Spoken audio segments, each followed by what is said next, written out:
السلام عليكم ورحمة الله وبركاته. ازيكم يا حبايب قلبي؟ عاملين ايه؟ يا رب تكونوا بخير. جايلكم في فيديو جديد ويوم جديد. اللهم صل وسلم وبارك على سيدنا محمد وعلى اله وصحبه اجمعين. حبايب قلبي مبسان، قبل ما يبدأ الفيديو لسه ما اشتركش في القناة ينزل يشترك في القناة ويفعل زر الجرس عشان يوصل له كل فيديو جديد انا بعمله، وتحطوا لي اللايك اللي بيشجعني ان اعمل لكم فيديوهات اكتر واكتر. وعايزه بقى اشوف كومنتاتكم القمر. اخواتي، عايزه كل اللي بيتفرج على الفيديو يكتب لي كومنت. النهارده بقى يا اخواتي يوم الغسيل. عايزه اقول لكم ان انا بقيت بجد بكره يوم الغسيل جدا.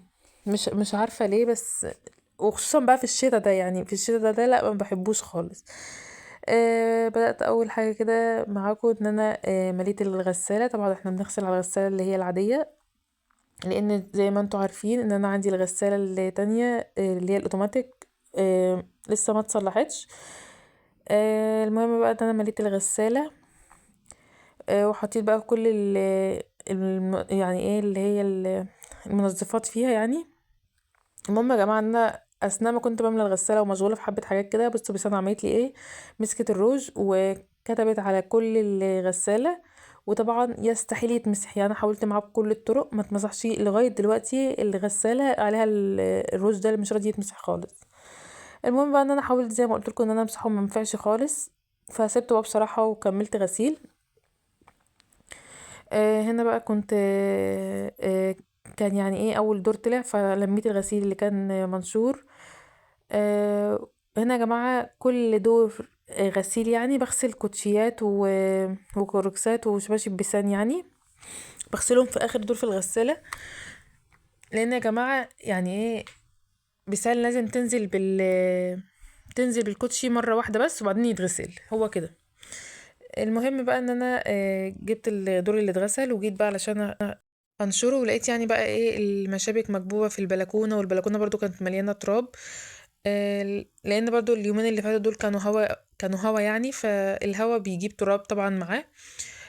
ده غير طبعا ان انا عندي اللهم صل وسلم وبارك على سيدنا محمد ستارة في البلكونة. يعني اصلا لو ما كانش عندي ستارة كمان، عايزاكم بقى تتخيلوا التراب اللي كان هيبقى عندي. المهم يا جماعه ان انا بقى قبل طبعا ما اجيب الغسيل وانشر وكده، قلت انضف البلكونه الاول وامسحها واخليها يعني ايه نضيفه، واشيل الفرشه اللي كانت في البلكونه وانفضها. وهنا بقى جبت الغسيل ده وجبت اللهم صل على سيدنا محمد. جماعه انا بقول اي كلام. المهم جبت بقى المساحه يعني، ومسحت البلكونه كويس جدا ونفضتها كلها برضو.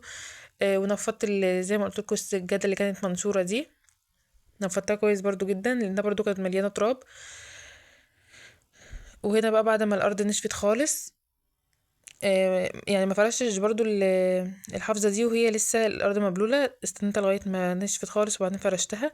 وجيت بقى هنا يا جماعه جبت حته قماشه يعني كده وبليتها شويه ميه، وحطيت في الميه معطر. وقلت برضو امسح سور البلكونه كله، كان برضو مليان تراب خالص. جماعة عايزة اقول لكم ان الستارة في البلكونة نعمة، والله العظيم بجد نعمة حلوة قوي يعني. انا ما تخيلش بلكونتي من غير ستارة بصراحة. هي اولا بتبقى تحسوا ان هي لما البلكونة كده، بصوا يا جماعة الهوا ده بقى بيجيب تراب. تحسوا ان هي لما البلكونة، تحسوا ان هي يعني ايه ساترة المكان قوي يعني، انتوا فاهمين. المهم بقى ان انا بعد ما خلصت ومسحت الحبال كمان، لان برضو الحبال طبعا بيجي عليها بقى تراب، الدبان بيفضل واقف عليها كده. المهم اني مسحتها وجبت بقى. ده كان دور ده كان دورين تلاتة كده في الغسالة. طبعا الغسالة يعني ما بتشيلش كتير برضو، وانا ما بحبش احمل عليها طبعا لا تبوظ هي كمان. ويا جماعة كأي بيت مصري، لو طلبتي مثلا من جوزك انه يصلح لك لمبه قدام باب الشقه، يصلح لك اي حاجه في البيت يعني، طبعا ما بتعملش غير بعد محايلات ومناهدات وطلبات كتير من جوزك ان هو يصلح لك الحاجه دي. يا جماعه انا مش عارفه يعني هو محمد كده بس ولا كل الرجاله كده. يعني محمد انا بطلب منه انه يصلح لي الغساله بقالي اكتر من داخلين في شهرين مثلا، وكل يوم يقول لي بكره بعده بكره بعده بكره، اكلم الراجل بعده كده لغايه دلوقتي. يا جماعه احنا لسه ما وصلناش لحل ان احنا نصلح الغساله. المهم يا اخواتي ان شاء الله ربنا يهدي محمد ويصلح لي الغساله قريب باذن الله. انا بقى هنا كنت بنشر، وده يا جماعه كان اخر دور في غسله يعني.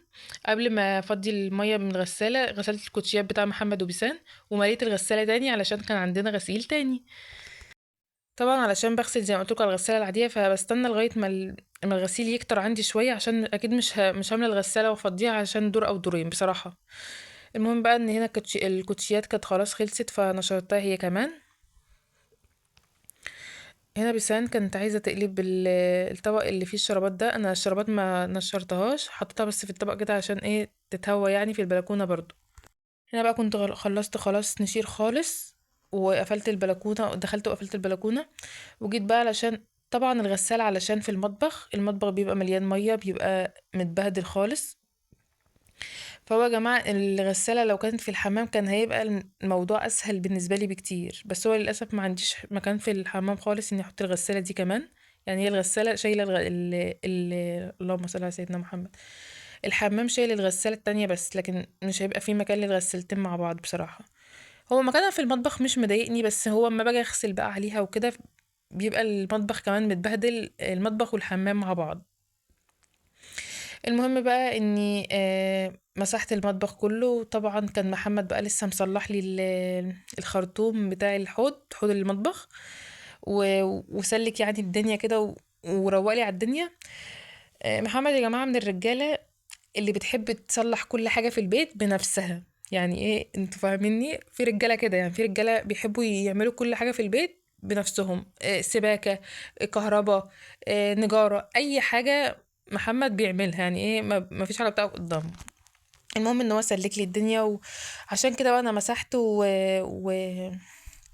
وغسلت السجاجيد بتاع المطبخ والحمام، ودلوقتي برضه هفرشهم. انا طبعا ما كنتش فرشاهم، قلت مش هفرشهم الا لما الدنيا تتسلك وكل حاجه تبقى تمام عندي. وتحت الغساله برضو كان في ميه، لان زي ما قلت لكم الدنيا كانت عندي متصدره وكانت الدنيا غرقانه ميه. وفضلت برضو كذا يوم، يعني عايزه اقول لكم برضو ان محمد ما عملهاش كده على طول، لا. برضو طلبتها منه مرتين تلاتة، اسبوع اسبوعين كده يعني.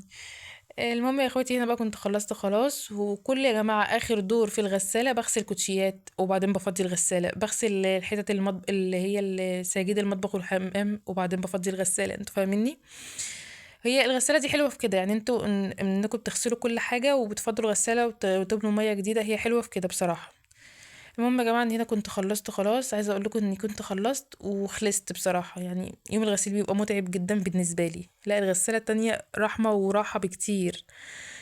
المهم يا اخواتي عايزه رايكم بقى في الروتين البسيط ده، وقولوا لي ايه رايكم، ويا رب يكون الفيديو عجبكم. لو عجبكم ما تنسوش الاشتراك في القناه، وتفعلوا زر الجرس زي ما قلت لكم، وتحطوا لي اللايك عشان خاطري وعشان خاطر بسبوسه كمان. واشوف بقى تعليقاتكم الحلوه يا جماعه. محمد صلحها زي ما قلت لكم. يلا اشوف وشكم على خير في فيديو جديد. سلام.